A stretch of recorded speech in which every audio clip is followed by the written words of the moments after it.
Now, the heat wave is here and it's not leaving for a while. How to stay safe as temperatures near triple digits. And Democrats are criticizing President Trump for using racist language to attack Democratic congresswomen. Plus, why a local mother is donating to the Madison Police Department in honor of her 5-year-old son. From the Channel3000.com Alert Center, this is News 3 Now at 10. Thanks for joining News 3 Now at 10. I'm Amanda Quintana. With the hot temperatures and humidity sticking around this week, paramedics have some advice to keep you and family members safe. Madeline O'Neill is here with more on how to best ride this heat wave. Maddie. Well, Amanda, after stopping at the art fair on the square today, there's no denying it's mid-July. You can feel it. Well, it's great to be able to get outside again without worrying about cold and snow. It can be easy to forget the dangers that come from pushing yourself too hard in the heat. It's hot out. Definitely. Yeah, sun's balmy. Surrounded by creativity and imagination. You just don't see this everywhere. It takes a dab of those qualities just to stay cool. Backpack's full of water. We've got a hat that if she gets too hot, we'll put the hat on her and get that wet. Especially when it almost feels like the whole state is melting. We got a glass of lemonade and sitting in the shade. While these art fair on the square visitors have it down. It's plenty hot, but you expect it. You know, plenty of sunscreen, plenty of water, and step into the shade. Paramedics say that's not the case for everyone. Everyone's out here wanting to have fun, and they don't think about taking care of themselves sometimes. Madison Fire Department had 2 units on site in case of medical emergencies. We've been pretty busy today. Again, a lot of the stuff today has to do with heat-related stuff. With the hot weather expected to continue well beyond this event, paramedics hope everyone will listen up. Worst case scenario is you might have to go to the hospital. They say signs of heat exhaustion include fatigue, nausea, double vision, and sweating profusely. A patient stops sweating. That's when they might be having a heat stroke. Paramedics recommend drinking plenty of water and staying out of the heat if possible. Take it easy. Don't push yourself more than you can. But with the right precautions. It's necessary to be here and enjoy it. These visitors say the art fair is enough of a draw to brave the heat. Yeah, I think for an hour or two, it's worth it. Winter's coming. Another thing to keep in mind, it's never a bad idea to check on your neighbors, especially the elderly and those who don't have air conditioning, just to make sure they're okay this week. Definitely some good things to keep in mind. Thank you so much, Maddie. Let's turn it over to Gary Canalti with your first alert forecast. That heat and humidity is calling for a handful of alert days, right, Gary? Actually, all the way through next Sunday, Amanda, the heat and humidity will bring heat index values in the afternoon as high as 100 to 105 degrees on some of the days. Now, tonight, we're seeing some thunderstorms north of the Twin Cities, big cluster of storms there, but the storms over southwestern Wisconsin earlier this evening have pretty much fallen apart. I mean, the mid-levels of the atmosphere are warming up to the point where the thunderstorm air currents just can't get going.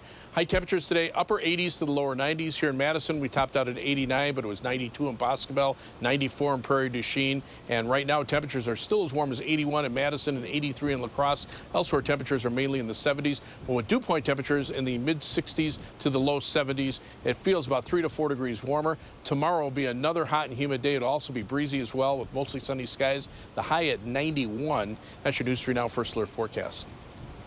Thank you so much, Gary. More local news now. Officials say the body of the father who went missing at Prairie du Sac Dam yesterday has been found. Boaters found the body in the Wisconsin River between Maizomanie and Arena, 10 miles downstream from the dam.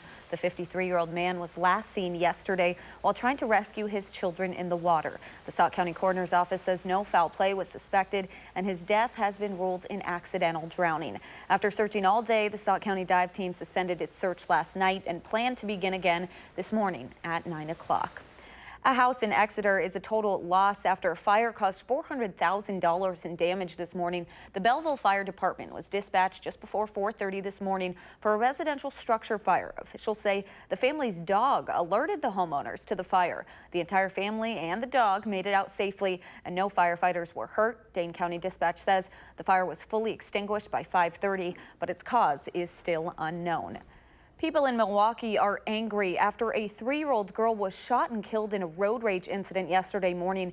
Investigators say Brooklyn Harris was with her mom and 3 young siblings in a car when her mom nearly collided with another car. The driver of that car then shot at them, a bullet striking the little girl. Police say they have the suspect in custody, and the incident is now creating an outcry amongst local leaders and the community.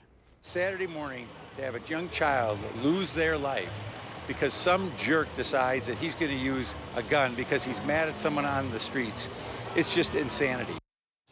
Community leaders and the family joined together last night to remember Harris's life with a vigil. President Trump took aim at a familiar target today, Democrats. This time, though, focusing on 4 progressive lawmakers, all of them women of color. Many of those women, including Congresswoman Alexandria Ocasio-Cortez and Ilhan Omar, criticized the commander-in-chief for his policies toward migrants at the southern border yesterday. Trump then tweeted earlier today, quote, "Why don't they go back and help fix the totally broken and crime-infested places from which they came?"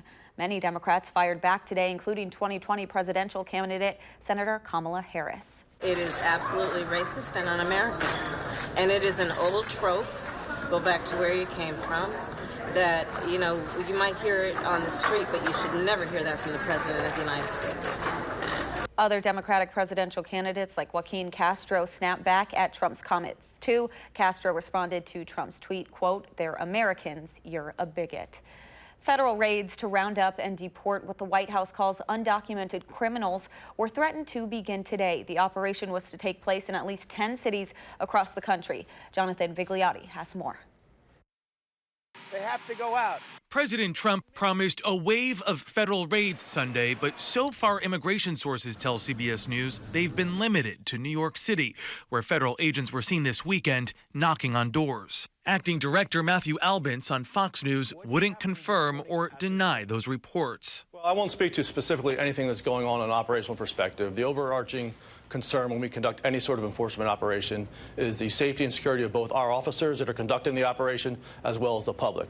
In a statement, ICE said they prioritize the arrests and removal of unlawfully present aliens who pose a threat to national security, public safety, and border security.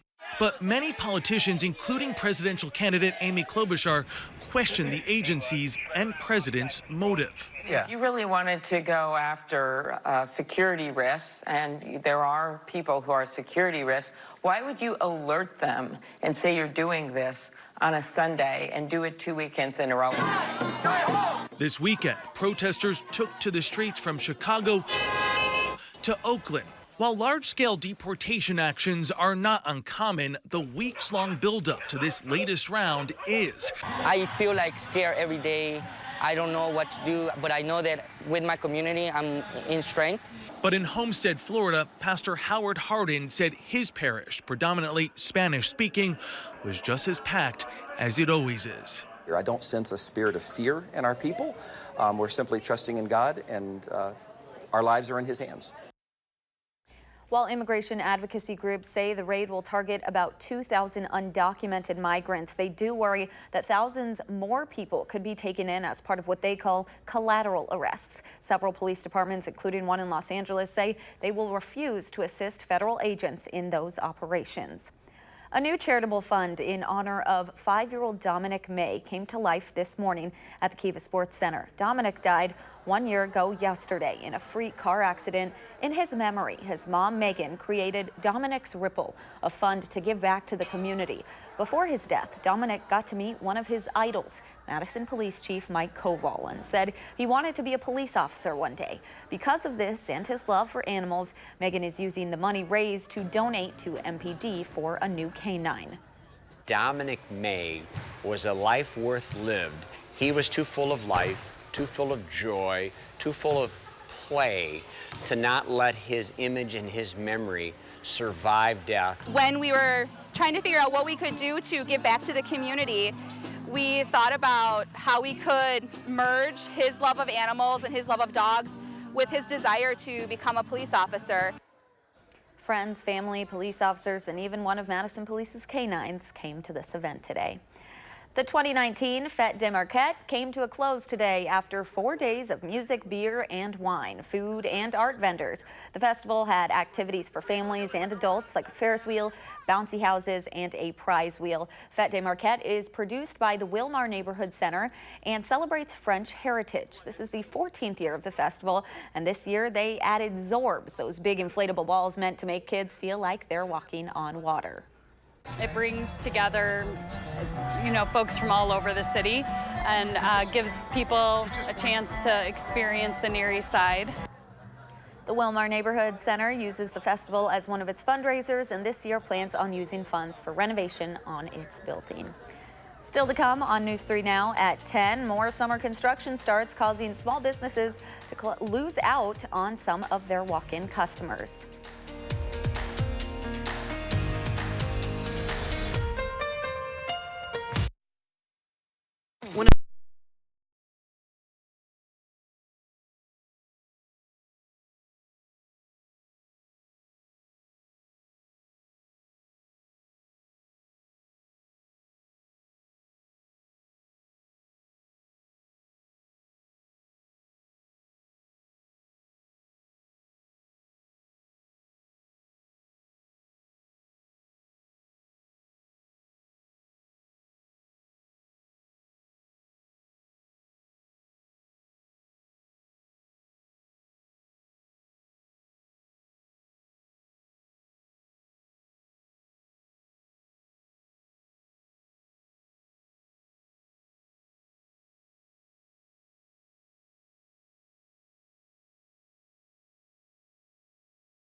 To reduce congestion from the construction on McKee and Fish Hatchery roads, the city of Fitchburg is building a roundabout at the intersection of Fitch-Rona and Nesbitt. Gabriela Becerra shares how the extra construction is affecting those local businesses. We're feeling it. Pancake Cafe off of Nesbitt Road is getting less traffic these days. Normally we'll go into anywhere from a 30 to 45-minute wait easily on a Sunday. This Sunday we didn't have any wait. So that tells you right there. And farther up the road, Jung Garden Center is also seeing a decline in customers. Our customer traffic is definitely down. With the intersection of Fitch-Rona and Nesbitt roads closed, the main way to get to these businesses is from McKee Road. We don't have as many customers even coming in our door because of this construction. And the entrance to Nesbitt Road from McKee is affected by the intersection of McKee and Highway 151 construction. Intersection is a huge deterrent of business because the light is very long. Not only is the construction a hassle, but drivers are having trouble finding some of these businesses. Coming for the first time, it would be just horrible to try to find us. Jung Garden is hoping that after the construction, their in-store customers will make a comeback. We're hoping that we can gain back the business that we've lost this last year or two once the construction has halted and traffic is a lot more seamless to get in the store. And for Pancake Cafe, the pain is only temporary. We'll be hurting for the next couple of months, but then that'll all come back. Thank you. That was Gabriella Becerra reporting. An exciting change is coming to the CBS Evening News starting tomorrow. That's when former longtime CBS This Morning co-host Norah O'Donnell moves into her new role as anchor and managing editor of the nightly newscast. She joins a legacy that includes legendary CBS News anchor Walter Cronkite. O'Donnell has an extensive background covering politics, including as CBS News' chief White House correspondent. The two-time Emmy winner has sat down with presidents, princes, and CEOs and plans to continue getting the big interviews. You think that so many people feel comfortable in talking to you, sitting down for an interview with you? Trust. I'm proud of that people feel like they can trust me. They know they're going to get probably a tough question, and that's my job as a journalist to do that. But hopefully they know that what we do at CBS News is we do it with integrity, and we do it with trust, and that ultimately is how we succeed. She says the CBS News team is prepared to cover the 2020 presidential election with a sense of urgency. The CBS Evening News with Norah O'Donnell begins tomorrow. Let's get a look at your first alert weather with Gary Canalti. It is hot out there, and it seems like it's not going to go away. No, it doesn't. And, you know, the funny thing is, sometimes it gets almost too warm to have thunderstorms develop. And a case in point is for much of the day today, the time-lapse from the Queen Bee Radio Skycam in Platteville saw these cumulus clouds that didn't develop vertically very much, but eventually they did to the point where there were a couple of showers and thunderstorms developed. Now, every once in a while, you get a spot where it heats up a little bit more. Watch this little cloud here. Boom! It's almost like a mushroom cloud from an explosion. But eventually, as time went on, that just kind of rained itself out. The sun shone right underneath it, making the sky red. Red sky at night, sailor's delight. So should be a nice day tomorrow, as long as you're not paying attention to the heat. You can see where the rain fell. There were some showers and thunderstorms that made it into far southwestern Wisconsin. A few places may have picked up around an inch of rain, especially just south of Dubuque, Iowa. But about 90% of the rest of our viewing area didn't get any rain at all. And on Doppler track tonight, a couple of sprinkles trying to develop. There might be an isolated shower or thunderstorm in a spot or two, but about 90% of us will stay dry. The wider radar view shows the more concentrated area of thunderstorms up to the north. Some severe weather reported north of the Twin Cities. In fact, the Storm Prediction Center has a risk of severe thunderstorms for the remainder of tonight into northern Wisconsin, and about the same area for tomorrow. I think across our viewing area, the chances for rain are low enough that we probably shouldn't even have to worry about thunderstorms altogether. Live view from the Edgewater Skycam in downtown Madison. Pretty quiet out there tonight, but it is steamy. High today 89, the low temperature is 63, but we're going to be warmer than that low temperature coming up because our dew point temperatures are going up. In fact, the dew point right now is at 66 degrees. The winds out of the south-southeast at 10 miles per hour, and the temperature is still at 81 degrees. The remnants of what was once Hurricane Barry, then Tropical Storm, now Tropical Depression Barry, moving northward, bringing showers and thunderstorms into Missouri, but that's about as far as it's going to get because notice the winds, the upper level winds will take it more out the Ohio Valley and not toward Wisconsin. So a little of that moisture might make it far north on Wednesday and Thursday to perhaps pop up an isolated shower or thunderstorm. But as this warm front comes through, the dew point temperatures will go up. High temperatures today were in the 90s from West Virginia all the way through the plains. I mean, pretty much just about everywhere south and west of us had temperatures in the 90s, other than the areas that had cloud cover from Barry. And right now, temperatures are still in the 80s through much of the upper Midwest. 70s and 60s can find areas well north of us. And look at the dew point temperatures. Upper 60s to lower 70s, just about no matter where you go. That'll keep the overnight low temperatures up. So you can see on future track, the best chances for showers and thunderstorms, at least over the next couple of days, will stay to the north. That's where the concentration of upper level support and a cold front will make it more likely, but that'll keep the rain away from southern Wisconsin. Overnight, partly cloudy skies, mild and muggy, an outside chance of a shower or thunderstorm, low at 69. And then for tomorrow, a hot and humid day, high temperature at 91, also breezy as well. I think the thunderstorm chances stay well to our north. On future track, what thunderstorm chances there are will be gone by morning. Low temperatures in the upper 60s. High temperatures tomorrow, topping out in the lower 90s with mostly sunny skies. Thunderstorm chances in central Wisconsin might make it north of Madison late tomorrow night, but then those will fizzle out in the day on Tuesday. Highs around 90. It's a possibility we could see a shower or thunderstorm chance, especially Tuesday night into Wednesday and Thursday. But look at the temperatures at the end of the week. mid-90s for highs. So we have alert days all the way through Sunday of next weekend. The hottest days probably Friday and Saturday, and then some thunderstorms toward the end of next weekend. Will at least drop temperatures into the middle 80s for next week. That'll feel like winter almost. We're going to need some relief by then, definitely. You're right. All right, thank you so much, Gary. A celebration of Giannis and his MVP title today in Milwaukee. We'll show you how the Greek Freak parties next in sports.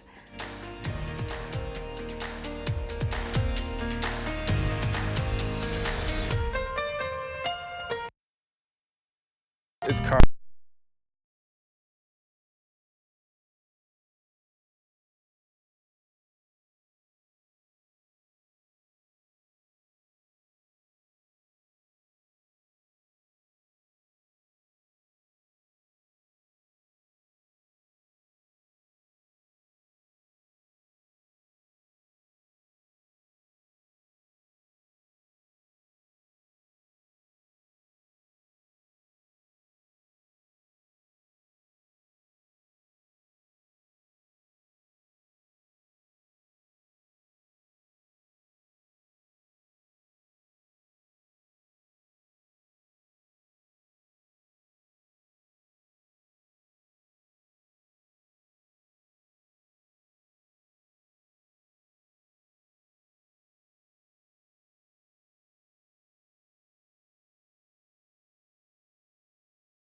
Well, hey, there ain't no party like an MVP party. The city of Milwaukee making it officially official for this guy here today. Today is Giannis Antetokounmpo Day. The MVP throwing a huge soiree outside Fiserv Forum with thousands of his friends and biggest fans.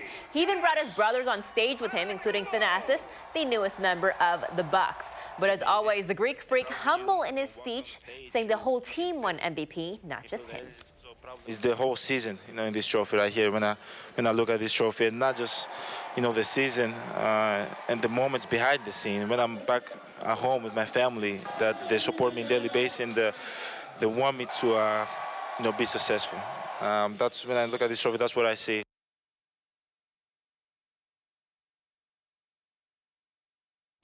To the Brewers now. I feel like a broken record, but the bullpen continuing to struggle. Rubber match against the Giants this afternoon in front of a sellout crowd. They're down 2-1 in the sixth. But don't worry, the NL MVP reigning one is here. Christian Yelich with a home run, number 32 of the season to tie it up at 2. But the bullpen just could not deliver. Bases loaded for Matt Albers. He walks Brandon Crawford in the 7th inning. Brew Crew down 8-2. Halfway through. Bottom of the inning, Lorenzo Cain going after the first pitch he sees. Eric Thames coming home, but that's pretty much it. Brewers lose 8-3. They'll host the Braves tomorrow night. Pirates and Cubs in the series finale. We pick it up in the 5th, tied at 3. Jason Hayward driving one deep to right center. It is gone. 5-3 Cubs. To the 6th inning now, back-to-back home runs from Albert Almora Jr. and Kyle Schwarber. Cubs win 8-3. The Mallards sweating it out at the Duck Pond tonight, hosting the Wisconsin Rapids Raptors. They got swept this weekend at 9-5, the final score tonight. It's been a weird weekend tournament for Steve Stricker, starting round 1 of the Bridgestone Senior Players with a 64, but having some troubles after that. The Edgerton native tied for 3rd coming into today's final round. The approach shot here on 9. It would take a beautiful lie there. Nails the par putt on that one, but he was struggling on the greens for a little bit after that. 3 birdies, but also 5 bogeys for Stricker. He shoots a 72 on the day. He finished in 6th place at 1 under par overall. Retief Goosen winning the whole thing by 2 strokes. Well, yesterday we had the ladies. Today, the gentlemen's singles final between Roger Federer and Novak Djokovic. This match was an epic one for the history books. We needed 5 sets this morning, including the first 5th set tiebreaker in a men's final at Wimbledon. Djokovic winning the marathon match in 4 hours and 55 minutes, the longest final in the history at the All England Club. The 32-year-old currently ranked number 1 in the world. This is his 16th Grand Slam title overall and 5th Wimbledon singles title. So we had such a gross dichotomy. Yesterday, the women's final was under an hour, 56 minutes. Today was almost 5 hours. Almost 5 hours. I cannot imagine playing for 5 hours. I know, like you're so sore afterwards. You need definitely an ice bath, lots of water, lots of Gatorade. Just go to sleep. Yeah, You or need that, to sleep. that too. Me too. All right, we'll be right back. It's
Nearly 1 million Facebook users say they're going to raid Area 51 in Nevada on September 20th in a quest to see aliens. More than 800,000 others say they are interested in this event. The joke event is titled Storm Area 51. They can't stop all of us. The mysterious Area 51 has been the subject of conspiracy theories for decades. Many people believe the U.S. government stores its secrets about UFOs and aliens at that military site. So it makes sense to go raid it there. Totally. I've seen it on Get Instagram all and the Facebook, secrets. actually. Yeah. I'm not going to that event. Yeah, I don't think I'm That's going a either. no for me. No, I'll stay here and enjoy the heat. The heat, yes. Probably still be around by September. Right now, we've got some thunderstorms up in the northern part of the state, but very little going on here in southern Wisconsin. A couple of sprinkles out there. Can't rule out an isolated shower or thunderstorm overnight. Temperatures are still pretty mild. 81 right now in Madison. Elsewhere, temperatures are in the 70s. With those dew point temperatures, mid-60s here in Madison. Notice them increasing to the west, and that's a sign of things to come. Alert days in the forecast all the way through Sunday of next weekend. High temperatures in the 90s every one of those days. Just some slight chances for thunderstorms Wednesday and Thursday. Better chances toward the end of next weekend. Hopefully that'll break the heat for the following week. Hopefully. Hopefully. Thank you, Gary. Have a great night.